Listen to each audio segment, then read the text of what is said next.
Hewin's mother, Dolorita, died 7 days ago. Her last wish was for Hewin to meet his father and claim his share of the property. With that purpose, Hewin set out for a remote village in search of his father, Paramo. In the vast deserts of Mexico, Hewin stood all alone. Far off in the distance, he saw a man walking somewhere with a donkey. When Hewin asked, the man said he knew the way to that remote village. So, Hewin followed him on the path of his dreams. The man's name was Martinez. During their conversation, Hewin revealed that he had never seen his father, only heard his name. When Martinez heard the name Paramo, he laughed and said, "I'm also Paramo's son. And he died several years ago." Hewin was shocked. He didn't know what to say. After showing Hewin the road to the village, Martinez went off on his own path. When Hewin finally reached the village, he was stunned. The village was completely different from how his mother had described it. It was deserted and ghostly, as if no one had been there for years. For a place to stay, his mother had told him to meet a woman named Idapicas. While peeking into a house, he saw a woman named Dradia, dressed in black, walking with a dead baby in her arms. Dradia showed him the way to Idapicas's house. Inside Idapicas's house were countless pieces of furniture. When Hewin asked, he learned that everyone had supposedly left their belongings behind before leaving the village. In a small attic-like space upstairs, Idapicas let Hewin stay and then asked, "You're Dolorita's son, aren't you?" Hewin was startled by her question. Idapicas said, "Actually, your mother told me you'd be coming." Surprised, Hewin asked, "But my mother is dead, how did you know?" Idapicas smiled and said, "Dolorita was my friend. Who would know better than me?" While they were eating, Idapicas said, "You know, I once had a chance to become your mother. But for some reason, it didn't happen." Hewin was even more surprised. The day Dolorita married Paramo, she was on her period. So, on their wedding night, she asked Idapicas to go in her place. But Paramo, being heavily drunk that night, passed out without doing anything. Things went well between Dolorita and Paramo for a while. But Dolorita opposed Paramo's harsh nature, and as a result, Paramo sent her to his sister's house. Idapicas then told Hewin a story about Miguel, something he had never known. Miguel, the sole heir to Paramo's property, turned out to be just like his father. Since childhood, he was obsessed with having physical relationships with multiple women. He would often spend nights at Idapicas's house. Whenever he became fixated on a new girl, he'd return home late after midnight. But one night, he didn't come back at all. Even now, Idapicas remembers that the church's father refused to pray for his soul. It's said that if a priest doesn't pray for someone's soul, their restless spirit remains in this world. The reason the priest didn't pray was personal. Miguel had raped the priest's niece and even murdered his father. However, things didn't go as the niece had hoped. Because Paramo, tempting the priest with money, convinced him to pray for his son's soul. Paramo knew the priest was greedy, willing to go against God for money. For example, when a woman came seeking salvation for her sister's soul after she committed suicide, the priest told her that suicide was a sin God would not forgive. But if she arranged payment, he would pray for the sister's soul. However, who would provide that money? So, the woman's sister's soul was never freed. And that dead woman was none other than Idapicas herself. After telling these stories, Idapicas disappeared with a candle in hand. No matter how much Hewin searched, he couldn't find her. All around the house, he began to hear the sound of crying, along with the wails of a man in agony. Frightened, Hewin returned to the attic and saw another woman entering with a lantern. Her name was Damiana. Hearing that Hewin had arrived, she had rushed over from the neighboring village. According to Hewin's mother, Damiana used to take care of him when he was a child. Seeing her, Hewin felt comforted and told her about the crying and wailing in the house. But Damiana said there was nothing to fear. These were all events of the past. One evening, a man named Toribio came to that house to discuss land acquisition with Don Fuller of the area. Toribio wanted Fuller's help to overthrow the powerful Paramo. But he didn't know that Fuller was actually close to Paramo. Following Paramo's orders, Fuller strangled Toribio to death by hanging him with a rope. Fuller was from a neighboring village. During a time when this area faced a severe economic crisis, Dolores's family wanted to buy land in the village. So, Paramo quickly married Dolores's younger daughter, Dolorita, Hewin's mother, and took the land in his name. On the wedding day, everyone celebrated with joy and feasting. Whatever leftover food remained, Damiana secretly gave it to Dradia. Everyone in the village looked down on Dradia. Because Dolorita was menstruating during the wedding night, she asked Idapicas to spend the night with the intoxicated Paramo, and this was the same story Idapicas had told Hewin earlier. After the story, Hewin walked with Damiana through the dark, silent path towards Paramo's house. Damiana told him, "There are many spirits in every alley of this place, souls that still haven't found peace. Most of them are people Paramo killed after his father's death. Hewin asked, "How did you know I was coming?" Hearing this, Damiana remained silent. Then Hewin asked, "Are you alive or dead?" But before he could finish his sentence, Damiana disappeared at the turn of the road like a storm. Hewin called out for her, but in the silent darkness of the alley, there was no one except himself. In that stillness, Hewin stood speechless. His father, Paramo, never once came to bring his mother back after sending her away to his sister's house. Till the end of her life, Hewin's mother dreamt of returning to that village.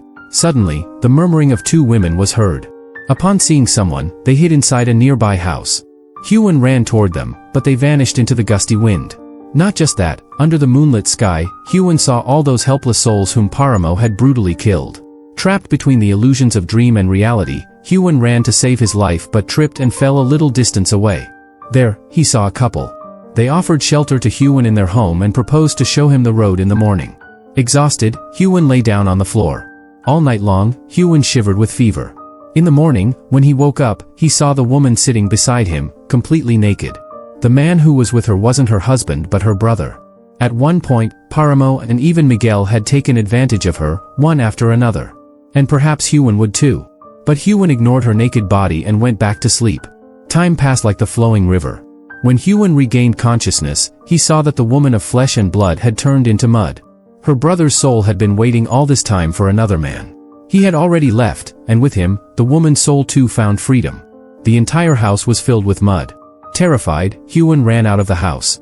From a distant alley came the sound of murmuring voices and musical instruments. Hewin followed the sound and kept walking. Eventually, he came to a field where he saw the unsatisfied, wandering souls of many men and women, naked, floating in the sky. The horrifying sight caused Hewin to die on the spot. Several days have passed since. Even after death, Hewin never fully discovered the truth about Paramo. What was the real mystery? At what painful corner of life had Paramo's journey begun? But there's no need to worry, because Dradia is here, for this untold tale. Paramo spent his childhood in this village with his grandparents. From an early age, his life had been shaped by a completely different mindset. He never learned to bow before anyone. But all his arrogance and stubbornness faded in front of one person, his only love, Susan. He had spent such beautiful moments with her. Motherless Susan loved Paramo even more than her own father. But one day, her father took Susan and left the village forever, moving to a place called Mashkota. Standing at the end of an alley, Paramo saw Susan for the last time. From then on, a strange change came over Paramo. He could no longer concentrate on anything anyone at home said. His grandmother once said this very attitude would someday be Paramo's downfall. One day, his father's dead body was brought into their courtyard. Someone had murdered him. Paramo wasn't in any state to say or do anything that day. Years passed since then. Paramo's son Miguel had started following a path of sin. Every morning, Dradia came to Damiana's house, hoping to get some food. Miguel made a deal with her. If Dradia brought him a girl every day, he would reward her with royal meals. One day, Fuller brought news that Miguel had been accused of murder. But Paramo didn't seem too concerned about his son's deeds. After all, young people do such things. And with money, anyone can be silenced. But amidst all these complications in life, Paramo never forgot Susan. After rising to power in that region, Paramo hired people across Mashkota and all over Mexico to search for Susan. Meanwhile, one day, Miguel fell from a horse while on his way somewhere and died. Just like his father's body had once been brought home, so too was Miguel's, like a reenactment of an old nightmare. On the day of Miguel's funeral, the church father refused to pray for his soul to reach heaven. Because Miguel had murdered the priest's brother and raped his niece. But in such situations, money could fix everything. Is this God's justice? The stories of pregnant girls who were victims of Paramo, who came to church every day to confess their sins, now seemed to blur the lines between sin and virtue. But on the other hand, Paramo still remembered every moment he had spent with Susan during childhood. His love for her came straight from the heart. At that time, there were land disputes and protests going on all over Mexico. To escape this unrest, one day Susan and her father returned to the village. But Fuller brought some shocking news for Paramo. Susan was now mentally ill. Upon hearing this, Paramo offered to marry Susan in exchange for letting her father keep the mine. Susan's father told Paramo that she was a widow. Her mental condition, he said, resulted from the grief of her husband's death. But Paramo didn't back down. He wouldn't let this chance to get Susan back slip away. Seeing Susan again that day, Paramo was momentarily taken back to his childhood. Even today, thinking about her made his chest ache. He had imagined Susan would embrace him the moment she saw him, that she would change his messy life. But as soon as he got down from the carriage, he realized this wasn't the same Susan. Paramo couldn't believe his eyes. Time passed. But Susan never accepted Paramo. All these years, Paramo had exploited countless women without their consent, but not once did he touch Susan without permission. Meanwhile, news arrived that Susan's father had died in an accident. Susan didn't react much. There was a strange emptiness in her eyes. Day by day, her behavior became more unusual. To find out the reason, Paramo started investigating and discovered a terrifying truth. After leaving the village, Susan's father began using his own daughter as if she were his wife. This unbearable incident went on for years, leading Susan to suffer from a mental illness. She couldn't tolerate being touched by any man. After learning about this, Paramo sent men to the mines that same day and had Susan's father killed. Whether it was the curse given by the grandmother or simply misfortune, for some reason, Paramo's good days never came.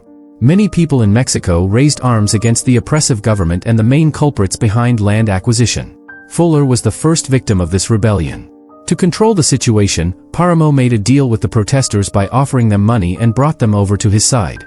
But despite managing everything with money, one day Paramo was defeated.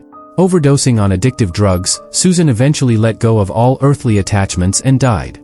Paramo lost everything. In the face of such pain, all his wealth became meaningless. That day, the father rang the church bell to announce Susan's death. The sound spread throughout the entire village, reaching the farthest corners. Many people came from neighboring towns.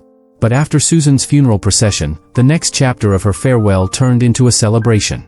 Fairs, circuses, the whole village rejoiced. The sounds of dancing and the brilliant fireworks could be seen from afar. Paramo watched it all with a stunned heart. A mix of rage and the pain of losing a loved one. When Damiana hesitantly asked Paramo to sit down and calm himself, his reply was, "If I really sit down, this village will one day vanish forever." That may have been Paramo's final moment. Days passed, nights went by, and years rolled on. Paramo never rose again. He left behind a few sweet memories mixed with sin and an overwhelming rage towards the village. Before his eyes, the whole town was turning into dust. Everyone had fled their homes, trying to save their lives, because Paramo had lifted his hand of protection from above their heads. The last loyal member of Paramo's group was now fighting alongside Mexico's freedom fighters, opposing the anti-Catholic regime. But none of that mattered to Paramo. Because even to this day, he could still see Susan's funeral in front of his eyes, as if the young Susan was bidding him farewell. That same gaze, with a heart-wrenching feeling, which perhaps cannot be expressed in words. Today, the village stands deserted. Only the unsatisfied souls remain, trapped in the cycle of time, those whom the father did not release after their death. And there was lonely Dradia, who had no one of her own. No dreams left in life. For whom would such a person live? Even Paramo didn't get spared, and she was just a simple, innocent girl, for whom breathing the open air felt like borrowing oxygen. When she found the dead body of Hewen on the village road, Dradia breathed her last. However, in death, she did not receive a separate grave. She was buried beside Hewen's grave. All this time, it was Dradia lying in Hewen's grave, narrating the life story of Paramo. Hewen asked, "Then how did father die?" Dradia began to tell the final chapter of Paramo's life. After Susan's death, when the entire village had become deserted, Agantio's wife died of an illness. Having no other option, Agantio came to Paramo for financial help to perform her last rites. But he didn't know that Paramo, lost in sleeplessness and time, had long withdrawn his protection from the villagers. When he refused to help, Agantio, in a drunken state, murdered Paramo. Paramo tried to stop him. Maybe this was what he had been waiting for all this time. There was still fire burning in Paramo's heart. He could have screamed if he wanted to, but for whom? Who would rise now? Who would go through the trouble of falling in love all over again? Just to have their heart broken again? If only Susan had said yes once. If only she could have defeated death and come back, but not today. Maybe someday, in the flow of time, they will both awaken once again, in some alley of Mexico, running through the same road, and fall in love with Susan all over again.